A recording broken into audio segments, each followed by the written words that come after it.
Allah Subhanahu wa taala. Alhamdulillah Ustadz Mujiman sudah hadir membersamai kita. Insyaallah pada kesempatan malam hari ini kita akan melanjutkan kajian tafsir Al-Qur'an.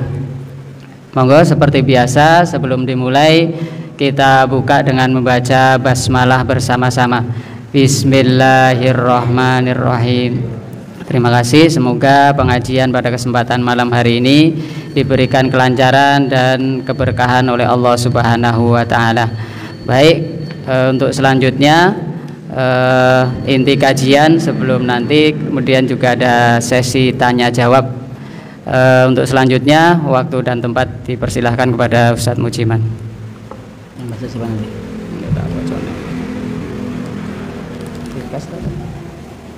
Kurang milih si jiwa aku mulai.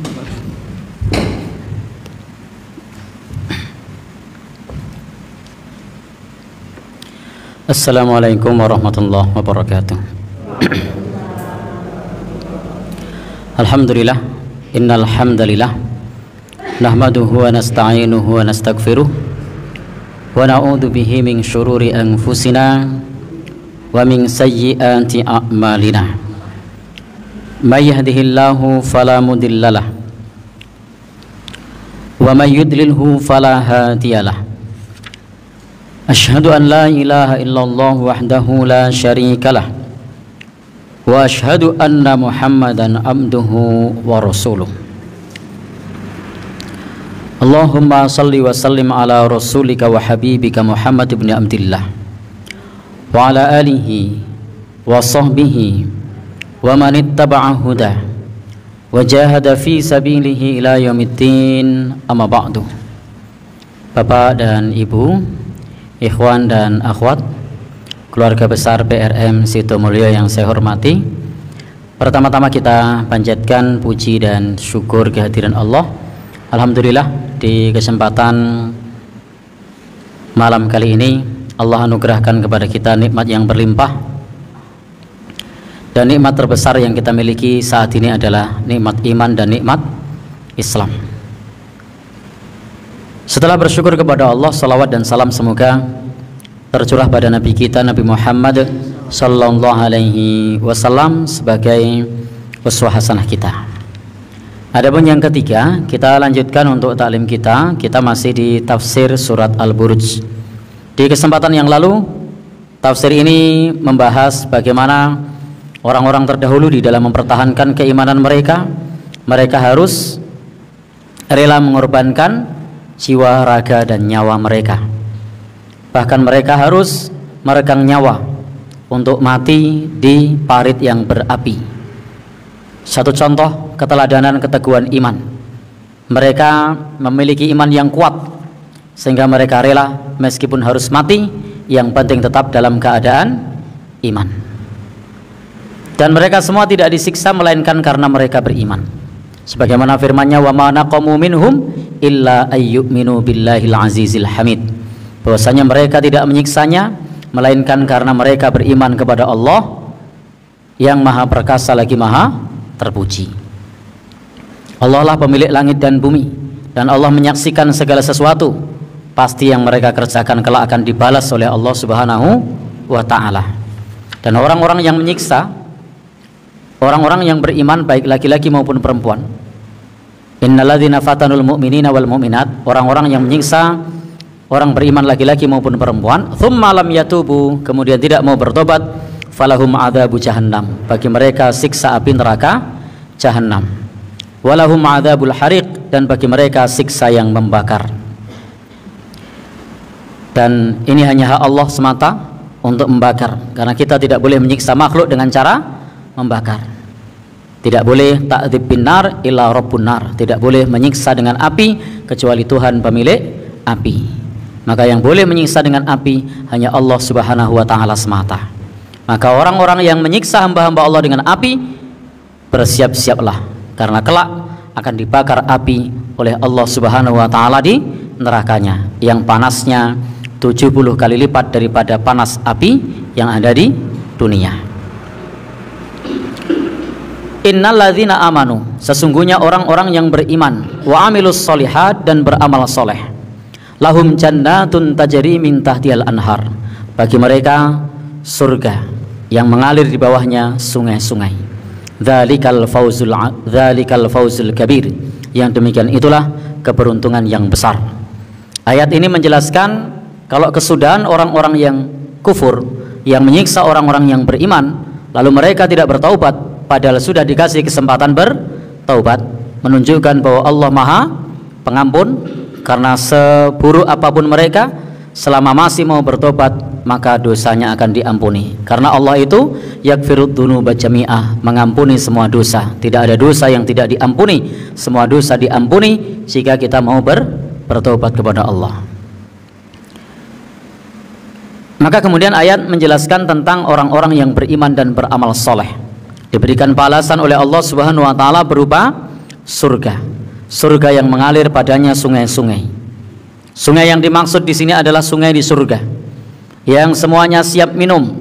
Ada sungai asal, madu, ada pula khamr, yang khamr ini boleh dinikmati orang-orang yang beriman. Sebagaimana Imam At-Tabari menyebutkan anharul khamri, sungai-sungai khamr, wal laban, sungai-sungai susu, wal asal, demikian pula madu, wal ma, dan air, dan yang lainnya diberikan oleh Allah kepada orang yang beriman, dan itu menjadi fauzul kabir, keberuntungan yang besar.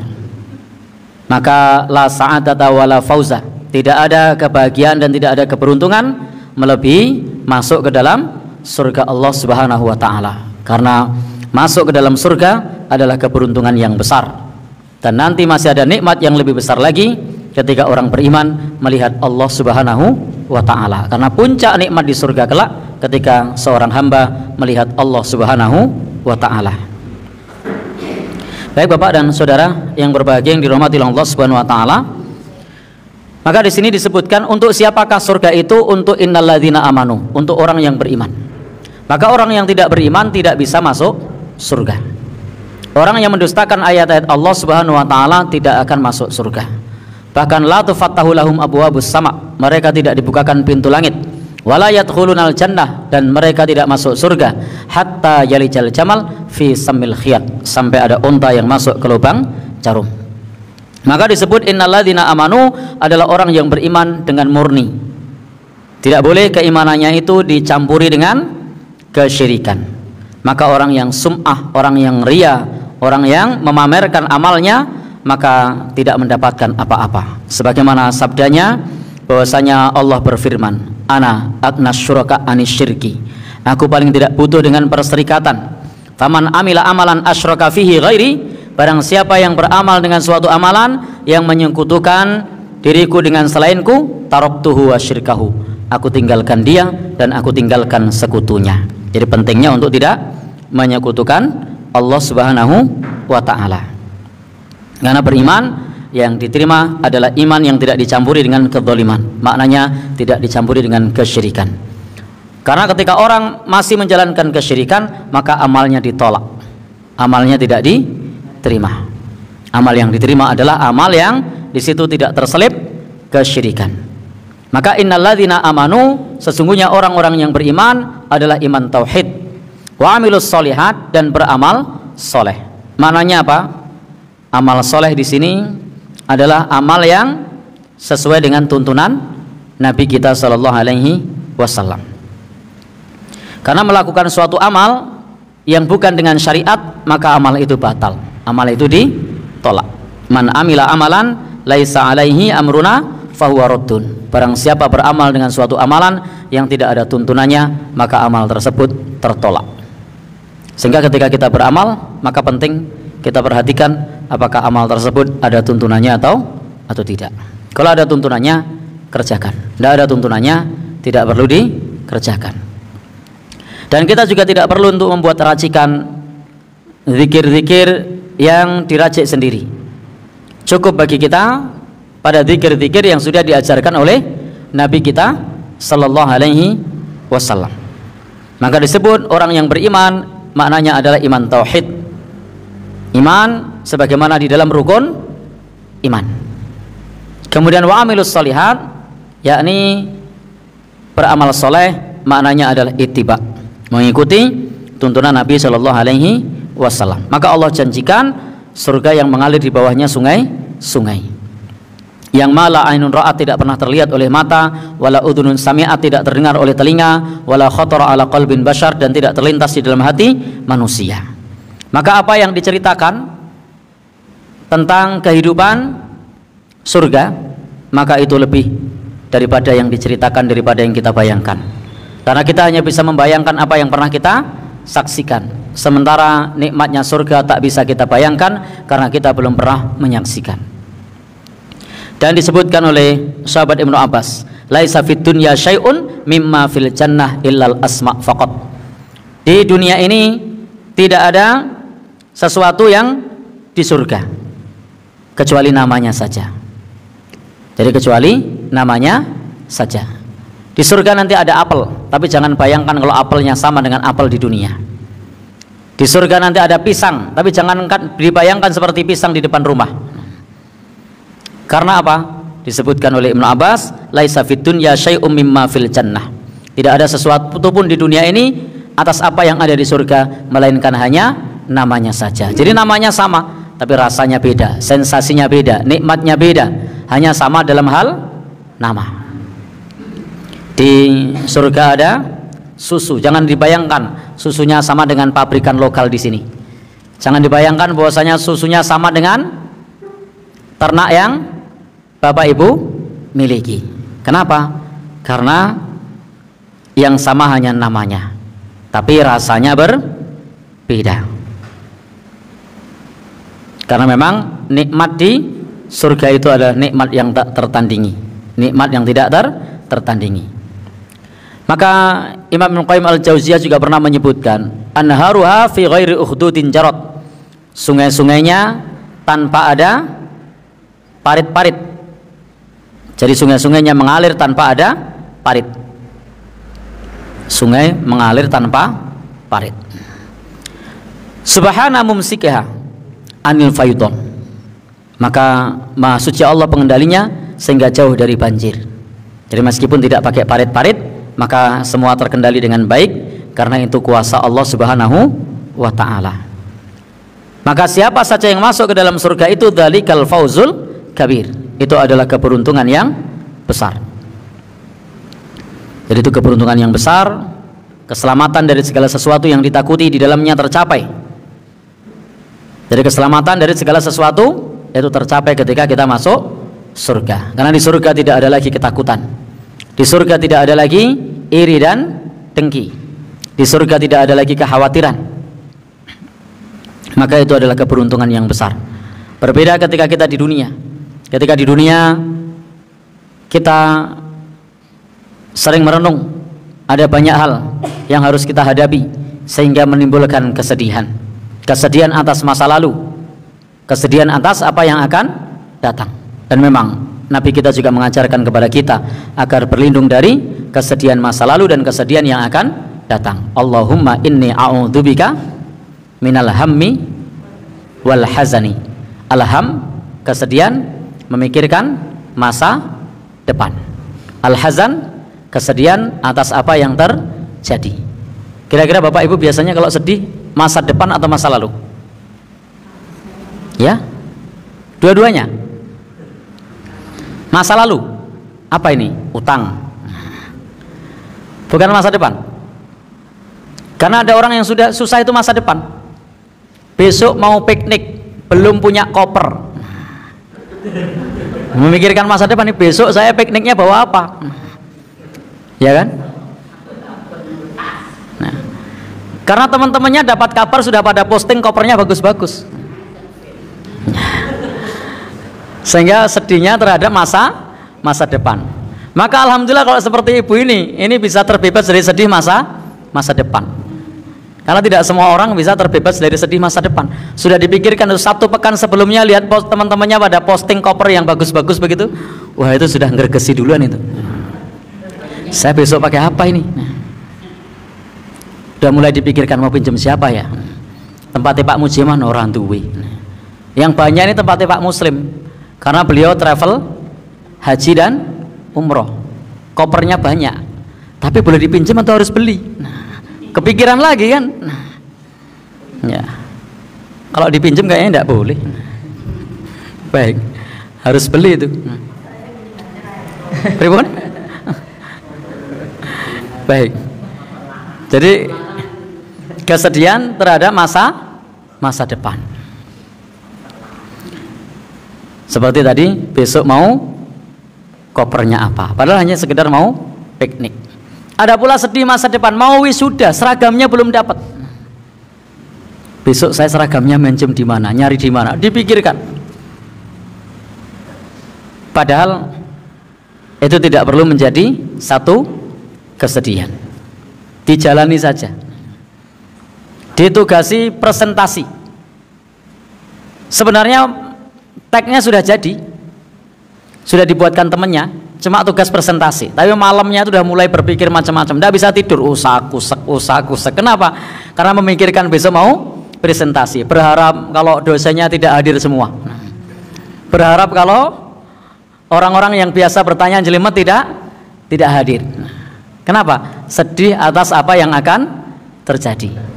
Padahal tinggal dijalani aja, simple.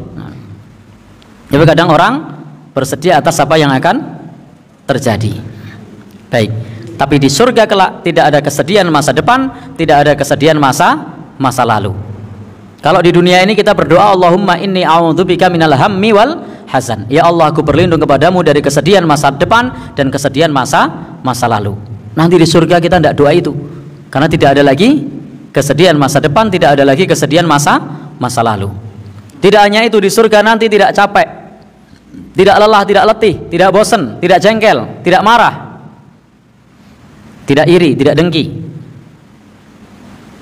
Bahkan ketika kita makan banyak pun tidak buang tidak buang air besar, tidak pipis, tetapi dikeluarkan lewat keringat, yang keringatnya harum mewangi. Beda di dunia ini. Keringat kita gimana? Ya, wangi. Keringat siapa nih yang wangi nih? Baik. Sehingga ketika orang masuk ke dalam surga, tidak merasakan kematian, tidak merasakan sakit, tidak merasakan demam, tidak merasakan sedih, tidak merasakan lelah. Itu nikmat surga. Tetapi sebaliknya Allah Subhanahu wa taala memberikan kabar, inna batsya rabbika lasyadid. Sungguh siksa Tuhanmu benar-benar keras. Inna batsya rabbika lasyadid. Sesungguhnya siksa Rabbmu benar-benar keras. Jadi amat keras. Sehingga di sini siksaan Allah Subhanahu wa taala sangat keras, sangat berat. Bagi siapa? Bagi yang berhak menerimanya. Maka siksaan Allah itu adalah keadilan. Siksaan Allah itu adalah keadilan. Jadi ketika Allah menyiksa itu bukan kezaliman, tapi itu adalah keadilan. Karena Allah itu tidak punya sifat zalim. Innallaha la yadhlimu mithqala dzarrah. Allah tidak zalim kepada hambanya meskipun hanya sekecil dzarrah. Maka ketika Allah Subhanahu wa taala menyiksa hambanya, itu adalah bagian dari keadilan Allah Subhanahu wa taala. Jadi Allah tidak zalim. Justru yang zalim itu yang disiksa. Innallaha la yumli lidzalim hatta idza akhadahu lam yuflithu. Wa ta'ala qaulu ta'ala wa kadzalika akhdhu rabbika idza akhadhal qura wa hiya zalimah inna akhdahu alimun syadid. Di sini Allah berfirman. Di sini Rasulullah sallallahu alaihi wasallam bersabda, sesungguhnya Allah akan memanjangkan umur orang yang zalim. Jadi kalau pengen umurnya panjang, salah satunya apa? Zalim. Tapi kan kita tidak ingin jadi orang zalim, karena zalim itu kegelapan pada hari kiamat. Maka di antara orang yang ditunda umurnya, dipanjangkan umurnya adalah orang yang zalim. Sehingga ketika Allah Subhanahu wa taala menyiksanya, maka sama sekali tidak menyelamatkannya, karena alimun syadid, sangat keras, sangat pedih. Wa kadzalika akhdhu rabbika idza akhadhal qura wa hiya zalimah. Dan begitulah azab Allah Subhanahu wa taala apabila Allah Subhanahu wa taala menyiksa penduduk suatu negeri-negeri yang zalim. Inna akhdahu alimun syadid. Sesungguhnya azabnya, siksanya adalah sangat pedih lagi keras. Maka disinilah Allah Subhanahu wa taala mengabarkan kepada kita bahwa siksa Allah sangat pedih. Innahu huwa yubdi'u wa yu'id. Dan sesungguhnya Allah lah yang menciptakan makhluk dari permulaan dan juga wa yu'id, yang menghidupkan kembali. Maka segala urusan kembali kepada Allah Subhanahu wa taala. Segala urusan kembali kepada Allah Subhanahu wa taala. Permulaan dari Allah, demikian pula nanti ketika binasa dikembalikan kepada Allah Subhanahu wa taala. Kesudahannya masuk surga atau neraka dikembalikan kepada Allah Subhanahu wa taala. Wa huwal ghafurul wadud, dan Allah Subhanahu wa taala itu Maha Pengampun lagi Maha Pengasih. Al-Ghafur di sini maknanya adalah ampunan. Ampunan atas penutupan dosa dan pemaafan atas dosa itu. Maka ketika kita istighfar, sesungguhnya kita minta agar dosa kita ditutupi aibnya, agar diampuni. Maka ketika kita mengucap astagfirullah, itu maknanya ya Allah, tutupilah aibku, ampuni dosaku. Maka ketika kita istighfar di situ memohon kepada Allah agar aib kita ditutupi, agar dosa kita diampuni. Maka dalam sebuah hadis sahih disebutkan, innallaha yakhlu bi 'abdihil mu'min yaumal qiyamah wa yuqarriruhu bidzunubihi hatta yuqirra biha wa ya'tarif. Sesungguhnya Allah Subhanahu wa taala berkholwat dengan hambanya yang beriman pada hari kiamat, dan hambanya itu mengakui dosa-dosanya. Jadi hamba itu mengakui dosa-dosanya, dan dia kemudian mengakui dosa-dosanya. Fayaqulullah azza wa jalla, maka Allah Subhanahu wa taala berfirman, qad satartuha 'alaika fid dunya wa ana aghfiruha lakal yaum. Sungguh aku telah menutupi aibmu di dunia dan aku mengampuninya pada hari ini, dan aku mengampuni dosa-dosa itu untukmu hari ini. Jadi di antara yang kita harapkan kelak di akhirat, Allah Subhanahu wa taala menutup aib kita sehingga aib kita tidak ditampakkan di hadapan seluruh makhluk. Saya yakin kita semua manusia biasa, tidak lepas dari khilaf dan dosa, dan kita semua berharap Allah mengampuni dosa kita. Ingat, kita tidak hanya minta diampuni, tapi juga minta aib kita ditutupi. Maka ada dalam banyak hadis disebutkan bahwasanya barang siapa yang satara musliman, menutup aib seorang muslim, maka satarallahu lah, maka Allah Subhanahu wa taala akan menutup untuknya fid dunya wal akhirah, menutup aibnya di dunia maupun di akhirat. Maka Allah Subhanahu wa taala akan menutup aibnya kelak pada hari kiamat. Maka siapa saja yang ingin aibnya ditutupi pada hari kiamat, maka hendaknya kita menutupi aib orang lain. Termasuk di sini kita berharap kepada Allah dengan istighfar, maknanya mohon kepada Allah agar Allah mengampuni dosa kita, mohon kepada Allah agar Allah menutupi aib kita. Karena nanti akan dihadapkan ke seluruh makhluk tentang pengadilan nanti. Jadi pengadilan nanti dihadapkan di depan seluruh makhluk. Sebagaimana dalam sebuah hadis disebutkan, kalau ada orang yang sabar, maka akan dipanggil oleh Allah Subhanahu wa taala di hadapan seluruh makhluk, kemudian diberikan pahalanya di sana. Maka di antara cara agar aib kita ditutup, maka kita istighfar, mohon ampun kepada Allah Subhanahu wa taala. Karena ketika kita istighfar, tak lain dan bukan kita minta kepada Allah supaya menutupi aib kita. Maka di sini disebutkan dalam hadis, innallaha yakhlu bi 'abdihil mu'min. Allah Subhanahu wa taala itu berkholwat dengan hambanya yang beriman yaumal qiyamah, pada hari kiamat. Kemudian wa yuqarriruhu bidzunubihi, maka hamba mukmin itu mengakui segala dosa-dosanya, hatta yuqirra biha wa ya'tarif, sehingga Allah Subhanahu wa taala menetapkannya dan mengakuinya, dan ia mengakuinya.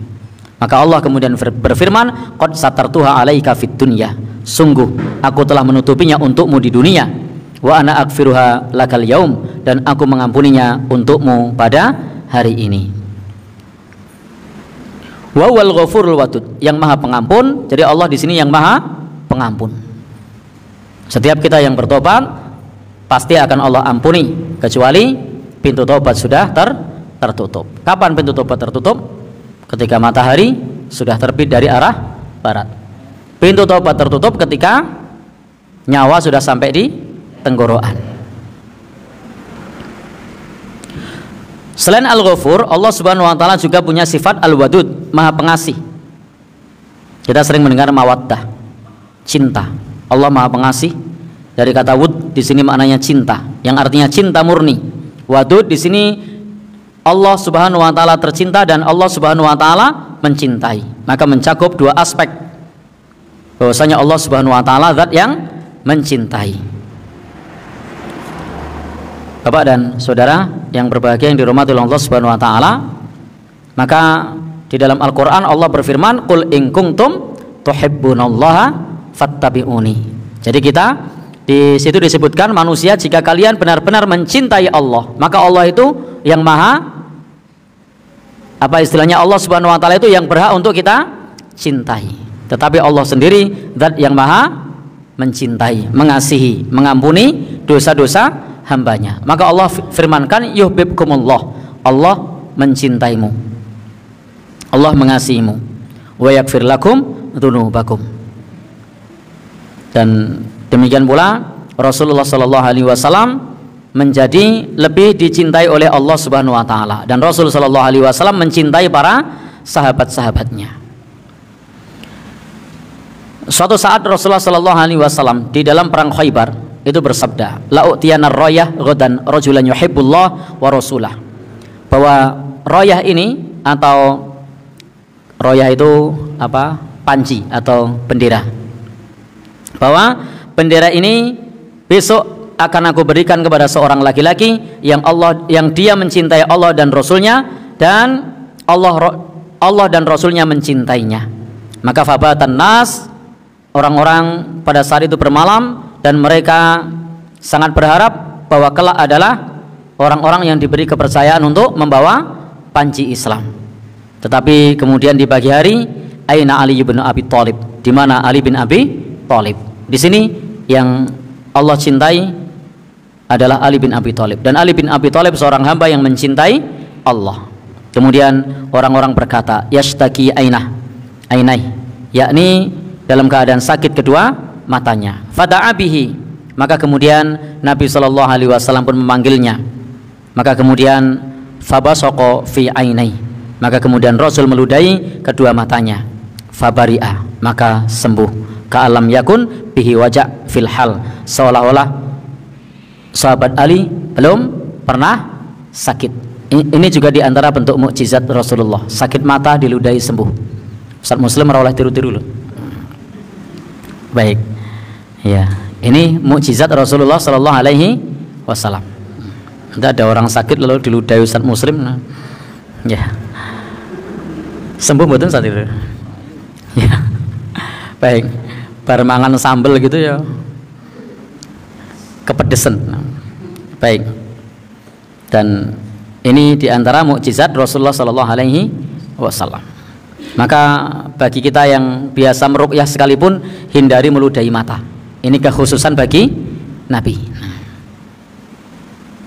Jadi jangan sampai nanti kemudian, wah ini sunnah Nabi, lalu mata orang diludahi. Baik, silakan pakai obat tetes mata. Baik, adapun ini termasuk diantara keistimewaan doa Nabi Shallallahu Alaihi Wasallam, sehingga orang tersebut kemudian sembuh dari sakitnya, Baik, Bapak dan Saudara, kita lanjutkan kembali bahwa di sini Allah Subhanahu Wa Taala yang Maha Pengampun lagi Maha Pengasih. Allah zat yang Maha Pengampun lagi Maha Pengasih. Ampunan Allah Subhanahu Wa Taala lebih luas dibandingkan murkanya. Rahmat Allah Subhanahu Wa Taala lebih luas dibandingkan murkanya. Dan Allah di sini disebutkan sebagai Dzul Arsyil Majid, sebagai yang memiliki arsy yang maha terpuji, mulia. Arsy di sini adalah satu makhluk Allah Subhanahu Wa Taala. Jadi arsy ini ciptaan Allah Subhanahu Wa Taala yang agung, yang besar, sehingga disebutkan jika seluruh alam semesta raya ini semuanya itu dibandingkan dengan arsy Allah tidak ada apa-apanya. Nabi pernah menyebutkan jika alam semesta raya ini semuanya dibandingkan dengan kursi Allah, maka alam semesta raya ini hanya laksana cincin yang dilempar di tengah padang pasir. Kemudian kursi Allah jika dibandingkan dengan arsy-Nya, maka itu juga laksana cincin yang dilempar di tengah padang pasir. Kecil apa besar alam semesta ini dibandingkan dengan arsy Allah? Kecil.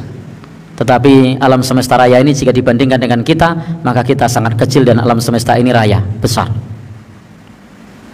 Sehingga kalau kita harus menjelajah di alam ini, maka umur kita, waktu kita tidak akan cukup.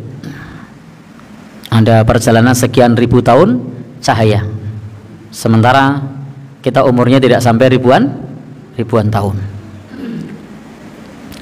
Baik, ini adalah penjelasan bahwa Allah Subhanahu wa taala memiliki arsy yang agung.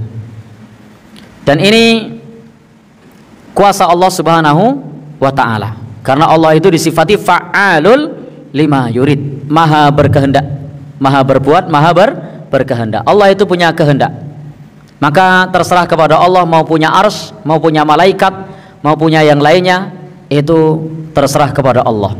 Jangan sampai dipahami bahwa Allah butuh arsy, tidak sama sekali. Allah tidak butuh arsy. Jangan dipahami Allah butuh para malaikat, tidak sama sekali. Allah tidak butuh para malaikat. Ketika Allah Subhanahu wa taala menciptakan arsy, Allah Subhanahu wa taala menciptakan para malaikat. Itu Allah punya kehendak.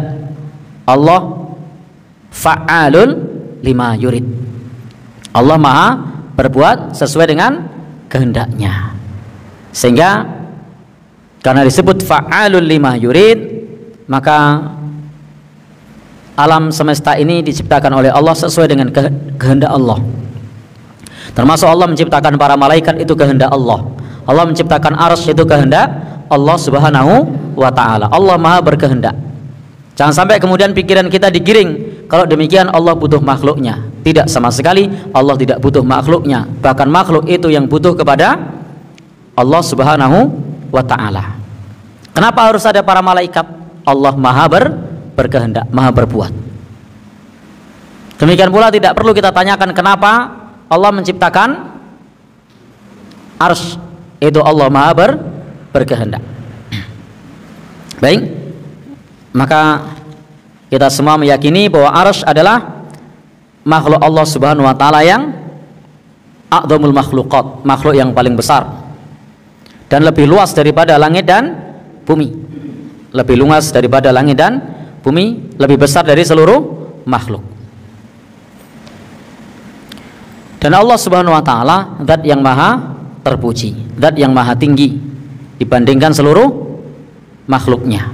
Maka Allah Subhanahu wa taala adalah zat yang menciptakan seluruh makhluknya, zat yang maha tinggi, zat yang maha kuasa. Allah Subhanahu wa taala disifati dengan sifat yang tinggi, sifat yang sempurna. Sementara kita manusia tidak memiliki sifat kesempurnaan. Tidak ada manusia yang sempurna.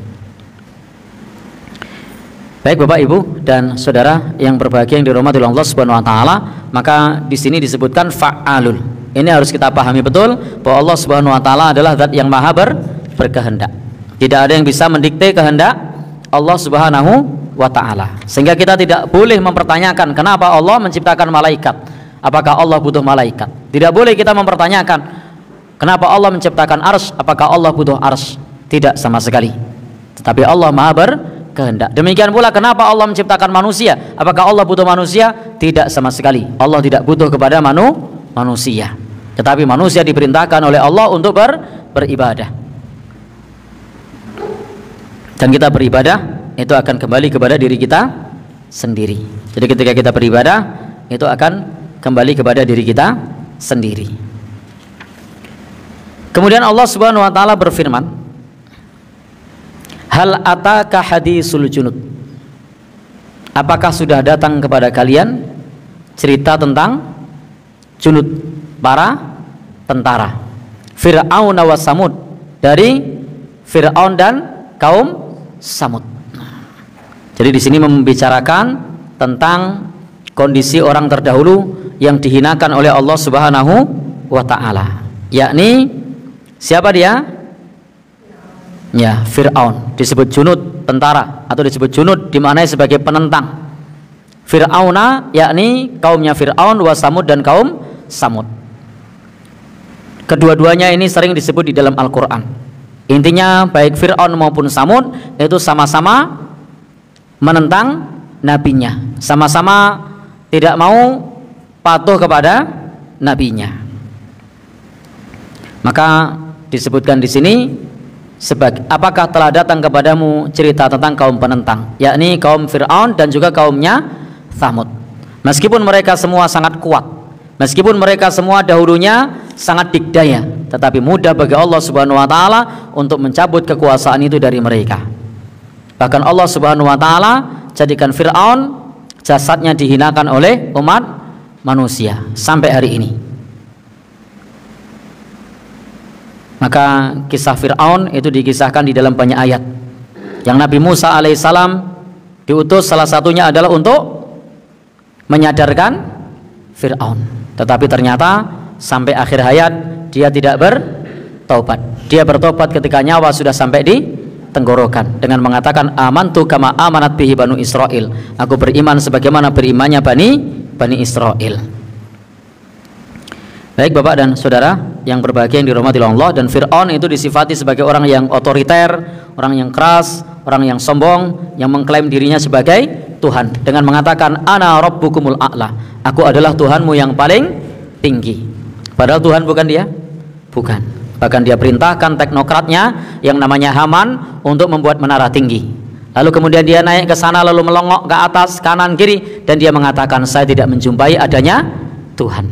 Itu berpikirnya sangat dangkal. Seolah-olah dengan naik ke atas menara lalu dia bisa melihat semuanya. Maka kita tidak boleh seperti Fir'aun yang menentang Allah Subhanahu wa ta'ala. Dan inilah yang disebutkan di dalam Al-Quran sebagai balilladzina kafaru fi takdzib, tetapi bahkan orang-orang kafir itu mendustakan. Di sini adalah Fir'aun dan Tsamud, dua kaum yang mendustakan yang sesungguhnya sudah diberikan oleh Allah Subhanahu wa taala kekuasaan dunia. Termasuk kaum Tsamud ini mampu untuk membelah batu-batu yang ada di lembah-lembah. Wa Tsamud alladzina jabus sakhra bil wad. Jadi kaum Tsamud yang dia membelah batu-batu yang ada di lembah, diukir-ukir, dibuat tempat tinggal, dibuat dengan sedemikian rupa. Itu salah satu di antara keahlian kaum Tsamud. Tetapi meskipun seperti itu, mereka semua dibinasakan oleh Allah Subhanahu wa taala karena mereka tidak beriman. Baik, Bapak dan Saudara, dan mereka kaum Tsamud ini mendapatkan azab yang pedih dari Allah Subhanahu wa ta'ala karena mereka mendustakan ayat-ayat Allah Subhanahu wa ta'ala. Kemudian Allah Subhanahu wa ta'ala firmankan balilladzina kafaru fi takdzib, tetapi bahkan orang-orang kafir itu mendustakan, yakni mereka senantiasa terus-menerus fit takdzib, terus-menerus mendustakan, maka menjadi sangat kufur. Maka Allah firmankan wallahu mi waraihim muhit, dan Allah Subhanahu wa taala di sini meliputi segala sesuatu. Allah Subhanahu wa taala di sini wallahu taala qadirun alaihim. Allah Subhanahu wa taala kuasa atas mereka. Allah Subhanahu wa taala tidak terlena atas mereka. Allah Subhanahu wa taala tidak lemah atas mereka. Kenapa? Karena mereka berada di dalam genggamannya di setiap waktu dan zaman. Baik, Bapak dan Saudara, maka berita tentang Fir'aun dan Tsamud itu mengandung beberapa faidah. Yang pertama adalah sebagai pelipur lara dan penguatan bagi Nabi Shallallahu Alaihi Wasallam bahwa zat yang menolong para rasulnya itu adalah Allah Subhanahu wa Ta'ala, dan pasti akan mendukung, pasti akan menolong, pasti akan menguatkannya. Sebagaimana Nabi Musa alaihissalam ditolong oleh Allah sehingga pada saat itu Fir'aun tenggelam. Demikian pula sehebat-hebatnya kaum Tsamud, mereka juga dibinasakan oleh Allah Subhanahu wa taala. Sehingga ini menjadi hiburan dan penguatan bagi Nabi sallallahu alaihi wasallam. Kemudian ini juga menjadi penjelasan bagi kita tantangan dan ancaman yang keras bagi orang-orang Quraisy yang mendustakan dan selalu mengintai Rasulullah sallallahu alaihi wasallam. Padahal mereka semua tidak sekuat Fir'aun, mereka semua tidak sekuat Samud. Namun demikian mereka ditimpa kebinasaan dan kehancuran, dan pasti mereka juga orang-orang yang mendustakan akan mendapatkan azab, bisa di dunia bisa di akhirat. Dan Allah tegaskan, balilladzina kafaru fi takdzib, sesungguhnya orang-orang kafir selalu mendustakan. Jadi orang-orang kafir selalu mendustakan. Baik, Bapak dan Saudara yang berbahagia yang dirahmati Allah, di ayat yang lain juga disebutkan balilladzina kafaru yukadzibun. Bahkan orang-orang kafir itu mendustakan.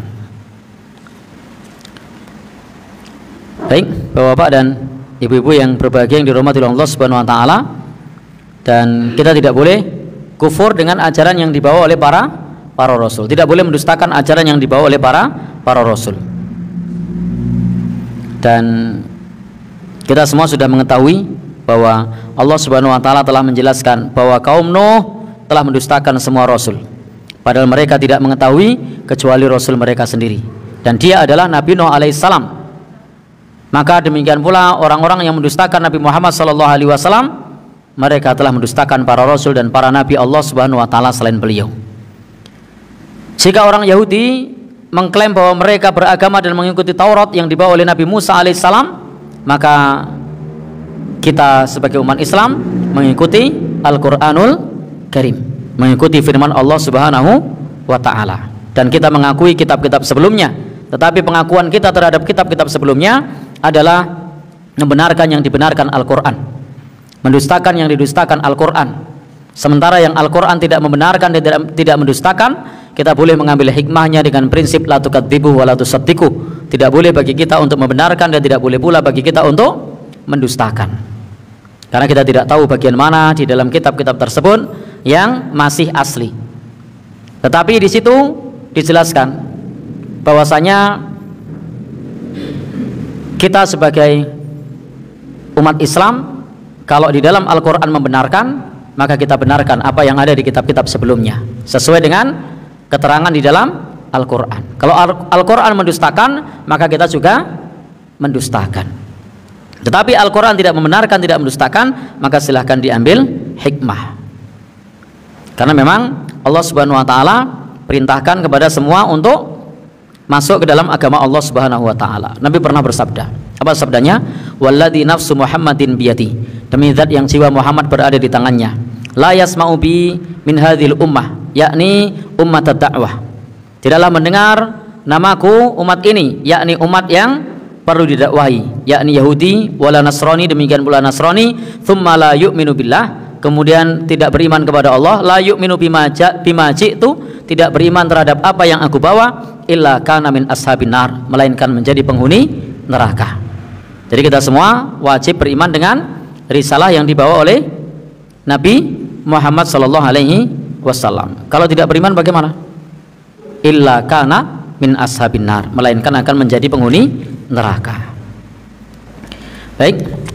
Kemudian di sini dijelaskan kepada kita bahwa Allah Subhanahu wa taala itu meliputi segala sesuatu. Allah berkuasa, maha kuasa atas semuanya. Tidak ada yang terlewat sedikit pun. Allah Subhanahu wa taala zat yang maha kuat. Bal huwa Qur'anum Majid, bahkan ia adalah bacaan yang mulia. Fi lauhim mahfud, yang berada di lauhul mahfud. Jadi bacaan yang mulia yang ada di lauhul mahfud.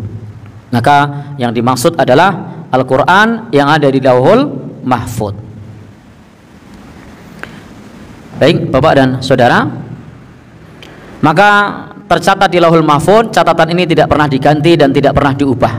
Oleh sebab itu Allah Subhanahu wa taala menamakannya lauhul mahfud, yang terjaga, tidak mungkin diganti atau diubah apa-apa yang ada di dalamnya. Maka semua yang sudah tercatat dalam lauhul mahfud itu tidak akan berubah dan tidak diganti karena dia terjaga. Yang kedua adalah tercatat pada Bani Adam saat Bani Adam masih berada di dalam kandungan ibunya. Itu juga dicatat pada saat setelah ditiupkan ruh. Dicatat apanya? 4 hal. Bikat birizkihi wa ajalihi wa amalihi wa syaqiun aw sa'idun. Ditetapkan rizkinya, ajalnya, amal dan kebahagiaan atau kesengsaraan. Demikian pula catatan-catatan yang lain adalah ada catatan tahunan, yaitu catatan pada setiap Lailatul Qadar. Pada malam itu Allah Subhanahu wa taala menentukan apa-apa yang akan terjadi selama setahun berikutnya. Ini yang terjadi pada saat Lailatul Qadar, dan itu catatan-catatan Allah Subhanahu wa taala atas apa yang akan, catatan-catatan tahunan itu sudah dituliskan atas apa yang akan datang selama 1 tahun. Allah menentukan itu semua. Kemudian ada pula catatan harian. Di setiap kita itu ada illa ladaihi raqibun atid. Ada malaikat raqib, ada malaikat atid yang mencatat setiap harian atas apa yang kita kerjakan. Dan malaikat ini tidak pernah berkhianat. Malaikat ini jujur, dia catat apa adanya. Malaikat ini tidak punya rasa belas kasihan. Malaikat ini tidak punya rasa keberpihakan, tetapi dia menjalankan apa yang Allah perintahkan. Baik, Bapak dan Saudara, bal huwa Qur'anum Majid fi lauhim mahfuz. Tetapi bahkan dia adalah Al-Qur'an yang mulia. Jadi Al-Qur'an adalah disifati Majid, Al-Qur'an yang mulia, yang tersimpan di dalam Lauhul Mahfuz. Siapa saja yang berpegang teguh dengan Al-Qur'an yang agung ini, maka baginya kemuliaan. Jadi ketika kita berpegang teguh dengan Al-Qur'an, maka baginya adalah kemuliaan. Maka perintah bagi kita untuk berpegang teguh kepada Al-Qur'an. Karena orang-orang yang mendustakannya kelak akan menyesal. Tidak boleh bagi kita mendustakan kitab-kitab Allah Subhanahu wa taala, dan hendaknya kita imani sesuai bimbingan dari Nabi kita sallallahu alaihi wasallam. Demikian yang bisa kita sampaikan sebagai penutup dari tafsir surat Al-Buruj. Saya kembalikan kepada Pranoto Hadicoro. Matur nuwun. Jazakumullahu khairan katsiran pada Ustadz Mujiman yang telah menyampaikan materi tafsir surat Al-Buruj. Alhamdulillah malam hari ini kita sudah selesai materi tafsir surat Al-Buruj. Semoga Allah senantiasa memberikan keberkahan dan limpahan pahala kepada beliau Ustadz Mujiman. Bapak dan Ibu jamaah sekalian yang dirahmati Allah Subhanahu wa taala, untuk sesi berikutnya adalah sesi tanya jawab. Monggo bila ada yang bertanya silahkan. Kalau tidak, ya, kita lanjutkan saja ya, pembacaan tanya jawab agama, ya, fatwa tarjih.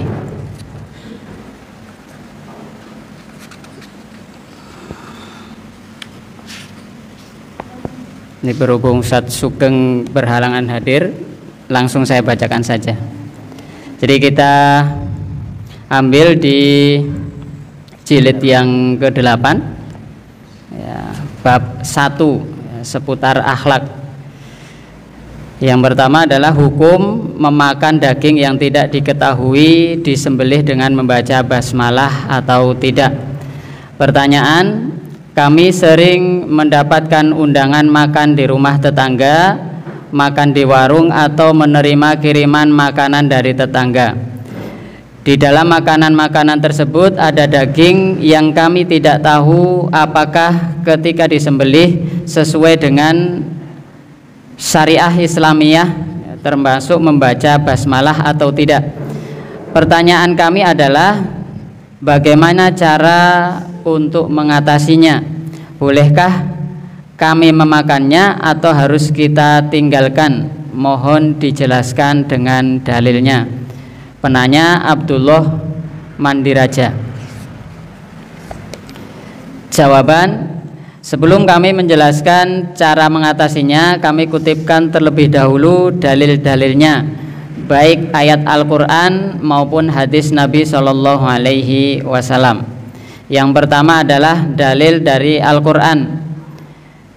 Disebutkan dalam Quran surat Al-Baqarah, innama harrama alaikumul maitata waddama wa lahmal khinziri wa ma uhilla bihi li ghairillah famanidturra ghaira baghin wala adin fala isma alaih innallaha ghafurur rahim. Sesungguhnya Allah hanya mengharamkan bagimu bangkai, darah, daging babi dan binatang yang ketika disembelih disebut nama selain Allah.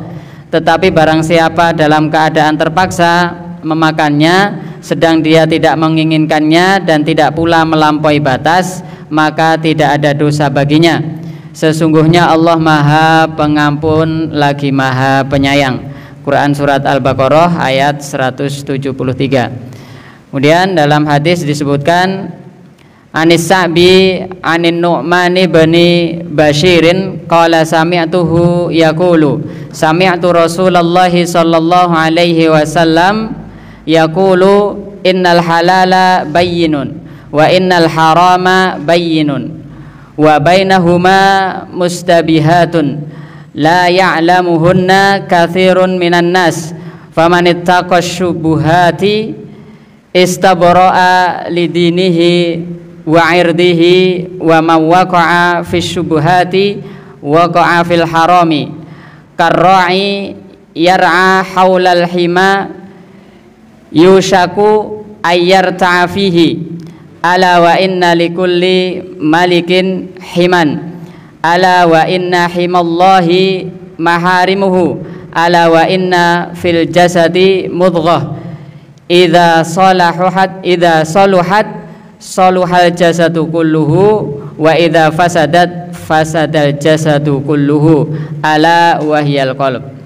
Dari Asy-Sya'bi dari An-Nu'man bin Bashir diriwayatkan ia berkata saya mendengar Asy-Sya'bi berkata saya mendengar Rasulullah sallallahu alaihi wasallam bersabda, sesungguhnya barang yang halal sudah jelas dan sesungguhnya barang yang haram sudah jelas, dan diantara keduanya adalah mustabihat, barang yang meragukan, tidak halal dan tidak haram.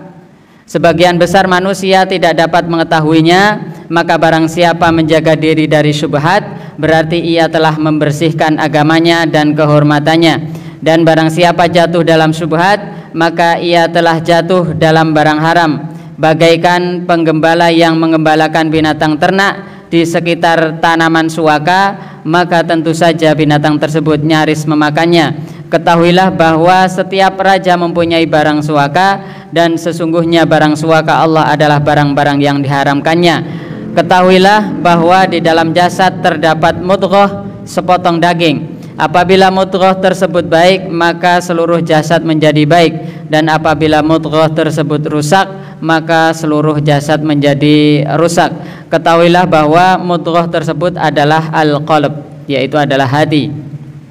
Yang terakhir, an Aisyata ummil mu'minin anna qauman qalu ya Rasulullah sallallahu alaihi wasallam inna qauman ya'tuna bilahmin la nadri dzukira rasmullahi alaihi am la qala sammu antum wa kulu. Rawahu Ibnu Majah. Dari Aisyah radhiyallahu anha diriwayatkan bahwa ada beberapa orang berkata kepada Nabi sallallahu alaihi wasallam bahwa ada beberapa orang datang kepada kami membawa daging, tetapi kami tidak mengerti apakah mereka menyebut nama Allah ketika menyembelihnya atau tidak. Kemudian Nabi sallallahu alaihi wasallam bersabda, sebutlah nama Allah atas daging itu dan makanlah. Hadis riwayat Ibnu Majah. Penjelasan firman Allah Subhanahu wa taala pada surat Al-Baqarah ayat 173 menjelaskan bahwa bangkai, darah, daging babi dan daging hewan yang disembelih dengan menyebut nama selain Allah adalah haram dimakan.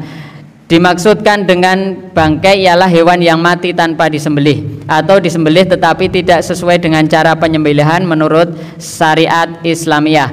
Pada ayat tersebut dijelaskan pula barang siapa dalam keadaan darurat atau dalam keadaan terpaksa, yaitu apabila tidak memakannya jiwanya terancam bahaya, maka menurut syariah diperbolehkan memakannya dengan tidak berlebih-lebihan dan tidak menginginkannya.